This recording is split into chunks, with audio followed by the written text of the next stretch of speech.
مگر حقیقت میں تو کچھ اور ہی تھا جو صغیر اور سغرا اس وقت سمجھ نہ پائے تھے۔ 2.5 مہینے پہلے کی بات ہے جب شہناز اپنے بیٹے فیصل کے ساتھ ان کے ہاں آئی تھی۔ عید کا تیسرا روز تھا۔ اس وقت مہر بانو اپنے ماں باپ کے ساتھ اپنے گھر کے وسیع صحن میں بیٹھی چائے کے ساتھ لوازمات انجوائے کر رہی تھی۔ جب یہ لوگ گھر میں داخل ہوئے تو فیصل نے مسکرا کر مہر بانو کی طرف دیکھا جو اس سے عمر میں 8 سال بڑا تھا، لیکن مہر بانو نے اسے کھا جانے والی نظروں سے دیکھا اور وہاں سے اٹھ کر اندر چلی گئی۔ اسے فیصل بالکل بھی پسند نہیں تھا۔ کچھ دیر ادھر ادھر کی باتیں کرنے کے بعد شہناز مدعے پر آئی تھی۔ وہ کہنے لگی کہ صغیر تو میرا چھوٹا بھائی ہے، تو اسے کتنی دفعہ کہہ چکی ہوں کہ اپنے اس یتیم بھتیجے پر بھی کوئی نظر کرم کر دے، اسے اپنی فیکٹری میں کوئی نوکری دلوا دے۔ آخر کو تیرا بھتیجا ہے، تیری اولاد جیسا ہے۔ اب دیکھ اللہ نے تجھے اپنا بیٹا تو نہیں دے رکھا اور یہ تیرے یتیم بھائی کا ہی بچہ ہے، اس پر ہی کوئی نظر کرم کر دے۔ جسے سن کر ایک نظر صغیر نے فیصل کی طرف دیکھا تھا اور پھر ماتھے پر بل پڑ گئے تھے، کیونکہ فیصل انتہائی نکھٹو اور کامچور قسم کا لڑکا تھا۔ ایک مرتبہ نہیں بلکہ 10 مرتبہ وہ بڑے بڑے کارخانوں کمپنیوں میں اس کی نوکری لگوا کے دے چکا تھا، لیکن اسے تو کام کرنا ہی آتا نہیں تھا۔ ہر بار یہ کہہ کر کام چھوڑ دیتا کہ کام مشکل ہے، مجھے ایسے کام نہیں کرنے۔ خود تو چاچا لینڈ لارڈ بن کر بیٹھا رہتا ہے اور مجھے ایسے کام لگوا رہا ہے جس میں مجھے 8 سے 10 گھنٹے محنت کرنا ہوتی ہے۔ اس بات پر بھی صغیر نے یہی کہا تھا کہ کوئی بھی سونے کا چمچ لے کر پیدا نہیں ہوتا، بلکہ یوں ہی محنت کر کے اپنے قدموں پر کھڑا ہوتا ہے۔ تم پہلے کام تو کرو، کچھ تو کرو صحیح، تاکہ کل کو میں انویسٹمنٹ کر کے تمہیں تمہارے قدموں پر کھڑا کر سکوں۔ لیکن فیصل کو تو ان باتوں سے جیسے فرق ہی نہیں پڑتا تھا۔ وہ تو بس چاہتا تھا کہ چاچا بس اپنی فیکٹری میں ہی اسے مینیجر بنا کر رکھ لیں، سب کچھ اس کے ہاتھ میں آ جائے، اور صغیر ایسا کر نہیں رہا تھا۔ اپنی بھاوج کی اس بات پر صغیر صاحب پھر کہنے لگے، ٹھیک ہے، میں اسے کسی اور اچھی جگہ پر نوکری لگوانے کا سوچتا ہوں، لیکن اس مرتبہ اگر اس نے کام بیچ میں چھوڑا تو پھر میری طرف سے معذرت ہے۔ فیصل سر جھکا کر اپنی انگلیاں مڑوڑ رہا تھا کہ جب شہناز مدعے پر آئی اور کہنے لگی کہ بھائی صاحب، دراصل میں چاہتی ہوں کہ میں اپنے فیصل کے لیے آپ کی بچی کا رشتہ مانگوں۔ گھر کا لڑکا ہے اور گھر کی لڑکی ہے، ہم دونوں ویسے بھی ایک ہی خاندان ہیں، کتنا اتفاق اور لگاؤ ہے ہمارا۔ میرا فیصل بھی بانو کو بہت پسند کرتا ہے، اس لیے بس تمہاری بیوہ بھابھی کا دل تو یہی چاہتا ہے کہ تم اپنی بیٹی میری جھولی میں ڈال دو، میں اسے اپنے ہاتھ کا چھالا بنا کر رکھوں گی۔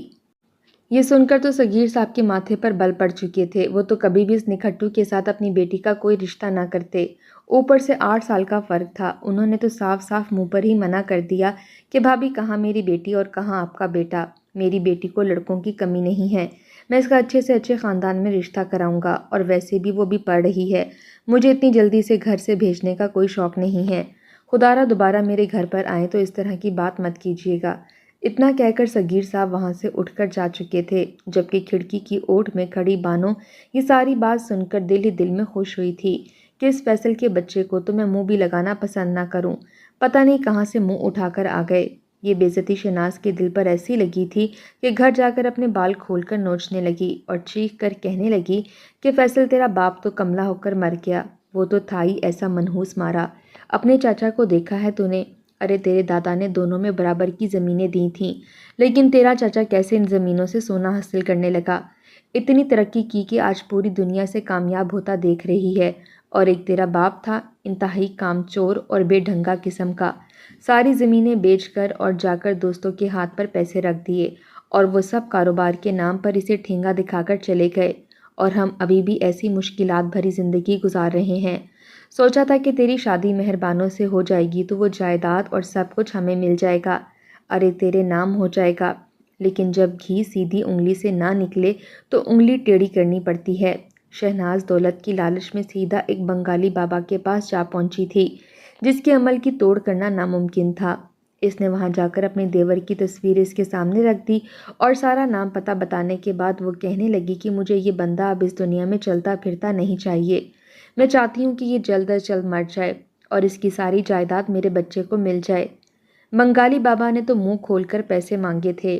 شہناز دولت کی لالچ میں اتنی اندھی ہو گئی کہ اپنے کانوں میں موجود بالیاں بھی اتار کر اس بنگالی بابا کو دے دیں کہ یہ لو، یہ رکھ لو، بس میرا کام ہونا چاہیے، ایسی ہزاروں بالیاں پھر میرے کانوں کو زینت بننے کو تیار ہوں گی۔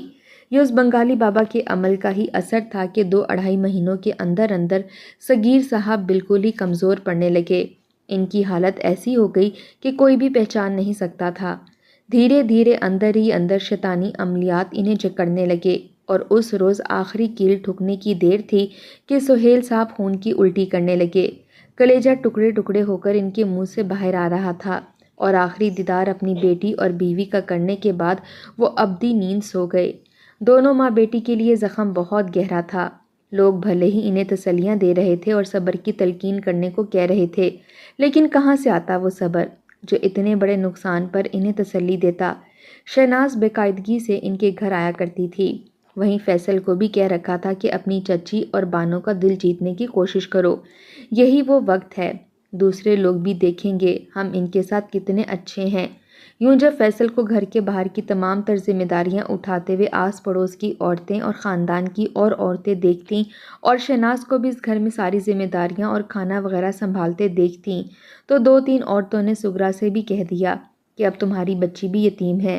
جانتی تو ہو باہر کے لوگ وہاں پر پرائی بچیوں کے ساتھ کیسا سلوک کرتے ہیں، بلا وجہ تمہاری بچی پر ظلم نہ کرتے پھریں کہ اس کے سر پر تو اس کے باپ کا سایہ ہی نہیں ہے، اور بھائی تو ویسے ہی نہیں، تو تم ایسا کرو کہ اپنی بیٹی کا رشتہ اپنی جٹھانی کے بیٹے کے ساتھ طے کر دو، دیکھو تو کتنا اچھا اس نے تمہارے گھر کو سنبھال رکھا ہے۔ یہ سن کر سغرا گہری سانس خارج کر کے رہ گئی تھی۔ تمام فیکٹری اور زمینیں ان کے پاس تھیں، پیسے کی طرف سے انہیں کوئی کمی نہیں آئی تھی۔ ایک روز شہناز دوبارہ ان کے گھر آئی۔ سارا دن اس نے سغرا کے ساتھ ہی گزارا تھا، اور پھر دن کے اختتام پر باتوں ہی باتوں میں ایک مرتبہ پھر اس نے ایک گہری سانس خارج کر کے کہا کہ اپنی بیٹی کو میری بیٹی بنا دو، میں اسے اپنے ہاتھ کا چھالا بنا کر رکھوں گی۔ میرا فیصل بھی تم لوگوں کا بچہ ہے، بے شک اگر تم کہو گی تو ہم دونوں اپنا سامان لے کر اسی گھر میں آ جائیں گے، ہمارا ہے ہی کون، اور تم ماں بیٹیاں بھی تو اتنے بڑے گھر میں اکیلی رہتی ہو، یہ سارا کاروبار سب کچھ بھلا مہربانوں کیسے سنبھال پائے گی۔ یہ سن کر مہربانوں جو اپنی سامنے کتاب کھول کر بیٹھی ٹیسٹ کی تیاری کر رہی تھی، اپنی تائی کی ایسی بات پر ماتھے پر بل ڈال کر کہنے لگی کہ تائی جان، آپ کو ان سب باتوں سے فرق نہیں پڑنا چاہیے، میں اپنے بابا کے کاروبار کو عروج تک پہنچا لوں گی، اور رہی بات فیصل بھائی کی، تو میں تو ان سے شادی نہیں کرنے والی، میرا اور ان کا اب کوئی میچ ہی نہیں ہے۔ آپ بار بار یہ بات مت کیا کیجیے، مجھے غصہ آتا ہے، ہم کوئی گرے پڑے لوگ نہیں ہیں، نہ ہی خالی ہاتھ ہیں، نہ ہی ہم پر مظلومیت کے پرچار کیے جا رہے ہیں، خدا کا دیا ہمارے پاس سب کچھ موجود ہے، ہمیں آپ کی ہمدردیاں اور یہ دل جلا دینے والے جملے نہیں چاہیے۔ مہربانوں جب اتنا بول رہی تھی تو سغرا نے اسے ڈانٹ بھی دیا کہ بیٹی بری بات ہے، ایسے نہیں کہتے، معافی مانگو، اس طرح کی بات نہیں کرتے، بڑی ہیں اور تم سے میں بات کر رہی ہوں نا۔ مگر مہربانوں پیر پٹختی گھر کے اندر جا چکی تھی۔ اس وقت تو شہناز نے بات بنا کر یہ تو کہہ دیا کہ نہیں نہیں کوئی بات نہیں، بچی ہے، بس باپ کے مرنے کا روگ ہی ایسا ہے، چلو ٹھیک ہے، میں اب دوبارہ کبھی بھی تمہارے گھر میں رشتے کی بات لے کر نہیں آؤں گی۔ یہ کہہ کر شہناز وہاں سے جا چکی تھی، لیکن دل کے ارمان مچلنے لگے تو اس نے سیدھا اس بنگالی بابا کو کال کی تھی، اور پھر ساری کیفیت اسے بتانے کے بعد کہنے لگی کہ مجھے یہ لڑکی اپنے قدموں میں چاہیے، اس کا گھمنڈ اور اکڑ میں نے توڑ کر رکھ دینا ہے، مہربانوں مجھے میرے بیٹے کے نکاح میں چاہیے، کچھ ایسا کر دیں کہ ان ماں بیٹوں کے پاس میرے فیصل کے علاوہ کوئی اور آپشن ہی نہ بچے۔ اس بنگالی بابا نے بھی دھیرے دھیرے مہربانوں پر عملیات کرنا شروع کر دیے۔ جو ٹیسٹ مہربانوں نے دینا تھا، ساری رات تیاری کرنے کے باوجود جب صبح وہ یونیورسٹی پہنچی تو ایک دم سے اس کا دماغ سن ہو چکا تھا اور اسے کچھ بھی یاد نہیں رہا تھا۔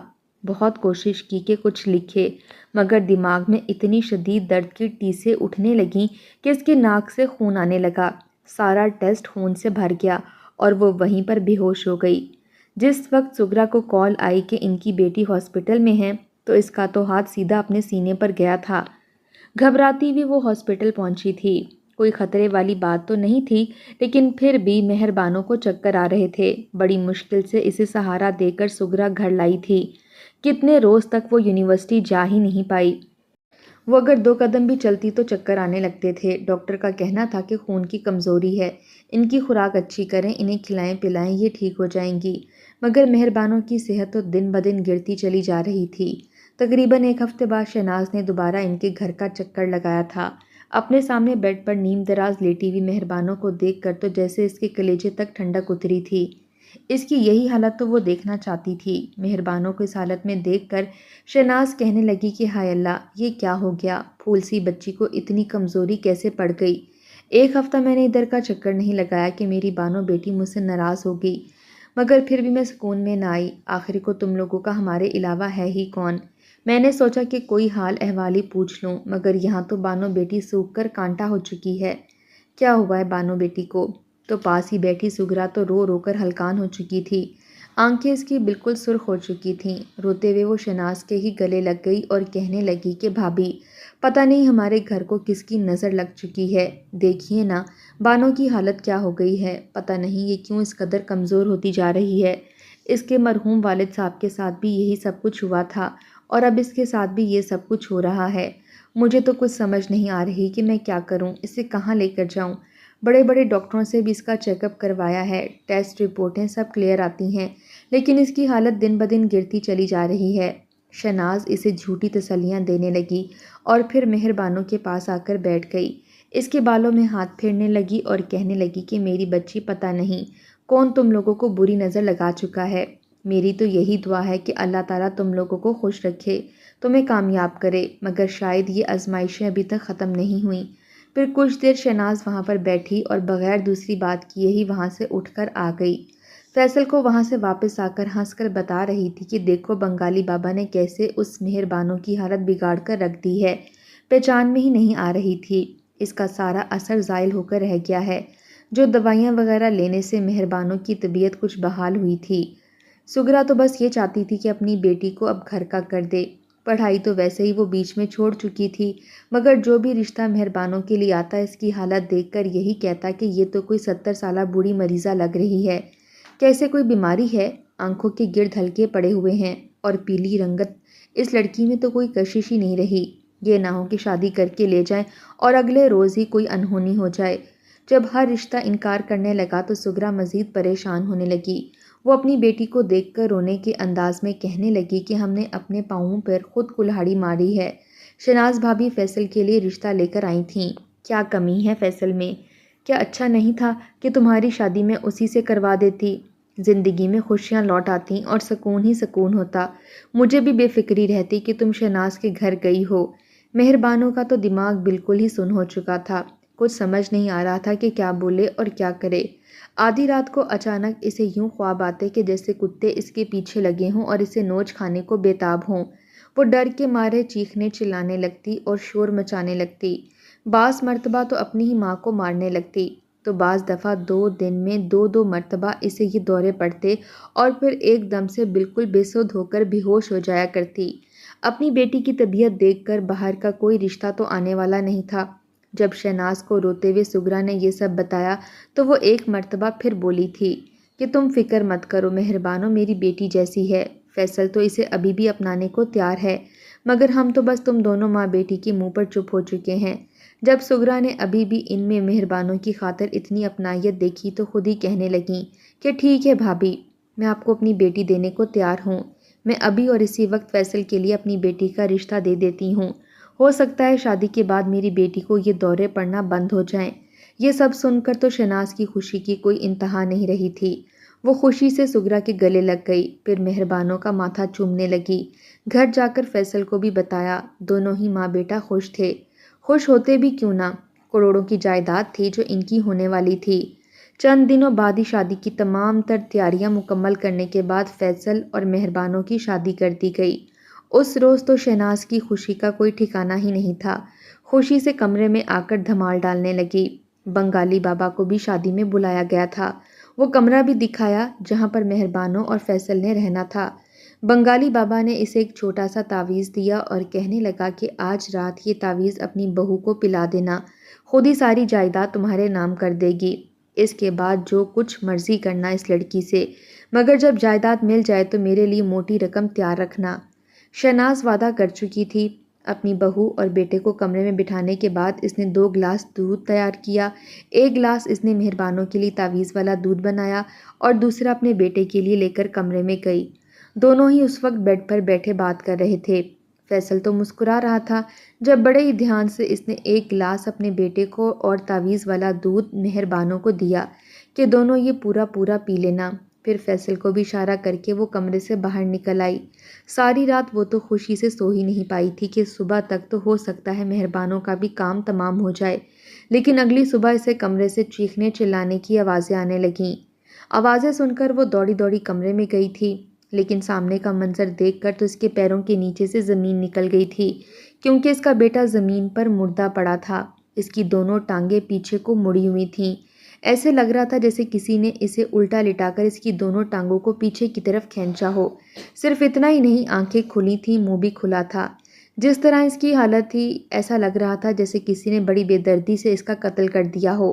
بیڈ پر بیٹھی مہربانوں چیخ رہی تھی، چلا رہی تھی۔ وہ دلہن کے روپ میں ہی بیٹھی تھی، مگر اپنا حشر بگاڑ کر رکھا تھا۔ اس کی حلق سے عجیب عجیب سی آوازیں نکل رہی تھیں۔ جو دودھ مہربانوں نے پینا تھا، اس نے ابھی آدھا گلاس ہی پیا تھا کہ جب فیصل بیڈ سے اٹھا، لیکن تبھی بیڈ کی چادر میں پاؤں اٹکنے کی وجہ سے وہ گلاس اس سے چھوٹ کر گر چکا تھا۔ گلاس ٹوٹا سو ٹوٹا، مگر دودھ بھی گر گیا، تو مہربانوں نے اپنا آدھا گلاس دودھ کا فیصل کو دے دیا۔ فیصل کو اس بارے میں خبر نہ تھی کہ وہ تعویذ ملا دودھ ہے۔ عمل الٹا پڑ چکا تھا۔ سب سے پہلے تو فیصل کا دماغ بالکل خراب ہو گیا اور اپنا سر زور زور سے فرش پر مارنے لگا، یہاں تک کہ اس سے خون نکل آیا۔ مہربانوں تو ویسے ہی اذیتوں کے ساتھ آئی ہوئی تھی، اسے اپنا دماغ پھٹتے ہوئے محسوس ہو رہا تھا۔ اپنی آنکھوں سے اس نے اپنے سامنے فیصل کو مرتے ہوئے دیکھا تھا۔ عمل الٹا پڑنے کی وجہ سے ان جنات نے فیصل کو موت کے گھاٹ اتار دیا تھا، جبکہ مہربانوں بیڈ پر بے ہوش ہو چکی تھی۔ دونوں کو ہاسپٹل لے جایا گیا، مگر فیصل مر چکا تھا اور مہربانوں پہلے تو چیخ چیخ کر یہی کہتی تھی کہ اس پاگل لڑکی نے میرے بیٹے کو مار دیا، میں نے غلطی کر دی اس سے اپنے بیٹے کی شادی کروا کر۔ مگر جب اسے اس بارے میں پتہ چلا کہ اس کا بیٹا مر چکا ہے تو ہذیانی سی ہو گئی۔ چیختے ہوئے روتے ہوئے خود ہی سب کے سامنے کہنے لگی کہ بیٹا کیوں پیا تو نے وہ دودھ؟ میں نے تو اس مہربانوں کے لیے دیا تھا کہ پی کر وہ اپنی جائیداد ہمارے نام کر دے گی۔ کتنے پاپڑ بیلے تھے ہم دونوں ماں بیٹے نے، اب تو ہمارا مقصد اتنا قریب پہنچ چکا تھا، تو کیوں مجھے چھوڑ کے چلا گیا بیٹا؟ لوگ تو ٹکر ٹکر شہناز کا منہ دیکھ رہے تھے، جو اپنے پاگل پن میں سارے راز خود ہی اگل چکی تھی۔ جب سگرا نے یہ سب سنا تو اس پر سارے راز آشکار ہو چکے تھے۔ اس نے تو پولیس کو بلوا لیا اور اس بنگالی بابا کا پتہ پوچھ کر سب سے پہلے تو اس پولیس کے حوالے کیا گیا، مگر جب اس نے اس راز سے پردہ ہٹایا کہ ابھی تک جو مہربانوں کی حالت ہے اور صغیر صاحب کا انتقال بھی اس کے عمل سے ہوا ہے اور کروانے والی یہ عورت شہناز تھی، تو اگلے ہی روز اس کو بھی پکڑ کر جیل کی سلاخوں کے پیچھے ڈال دیا گیا۔ خود بخود ہی سارے عمل ختم ہوتے چلے گئے۔ 3 روز بعد مہربانوں کو ہوش آیا تھا۔ وہ پہلے سے قدرے بہتر محسوس کر رہی تھی۔ دونوں ماں بیٹی واپس گھر آ گئیں۔ لوگ افسوس کے لیے ان کے پاس آ رہے تھے اور یہی دعا کر رہے تھے کہ اللہ تعالیٰ ایسے رشتہ داروں سے اپنی پناہ میں رکھے۔ جادو کا اثر ٹوٹا تو مہربانوں کی صحت دوبارہ سے بحال ہونے لگی۔ پھر کچھ ماہ بعد اس کی ایک اچھی جگہ شادی بھی ہو گئی۔